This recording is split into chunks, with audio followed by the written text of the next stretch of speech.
જ્યારે તું જન્મી હતી મારી ડેલીએ, ત્યારે આખા ઘરનો ઉત્સાહ ચડ્યો હતો હરખની હેલીએ. જ્યારે તું નાની હતી તને રમાડવી ખૂબ જ ગમતી, જરા મોટી થઈ તારો ઠપકો પણ ગમતો. તારી ઉપર મને માન હતું અને સમાજમાં પણ તારું સારું સન્માન હતું.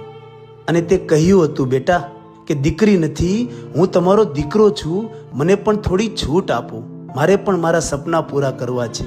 ભરોસો નહીં તોડું કોઈ દી, એવો મારો તમને વિશ્વાસ છે. પણ આજે તું કહે છે કે આઝાદી જીવવાનો મને પણ પૂરો હક અને અધિકાર છે. હા બેટા, એ તો છે જ, પણ મને પણ સમજાવ, આમાં મારો શું વાંક છે? તને ભણાવી ગણાવી અને તારી જીદ પણ પૂરી કરી. બેટા, તારો ને મારો સંબંધ તો ઘણો જૂનો છે, પણ આજે તું એમ કહે છે, શું પ્રેમ કરવો કંઈ ગુનો છે? ના દીકરી, કંઈ ગુનો નથી. આજે મેં બેટી બચાવી, પણ ક્યાંક ઉણપ રહી ગઈ મારા ઘડતરમાં, કે આજે તને કોઈ બીજાએ ફસાવી. અને બેટી પઢાવી તો તે તો મારી જિંદગીભરની આબરૂ ધજાગરે ચડાવી. અને સમાજ તો સાચો જ છે બેટા, પણ તારી જેવી દીકરીઓ જ્યારે આમ વિચાર્યા વગર બાપનું ઘર છોડી ભાગે છે ને, એટલે જ આ સમાજના અગ્રણીઓ આ મુદ્દા ઉપર અંકુશ લગાવવા માંગે છે.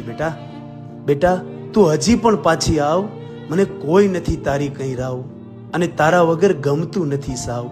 હજુ પણ પાછી આવ બેટા, હજુ પણ પાછી આવ.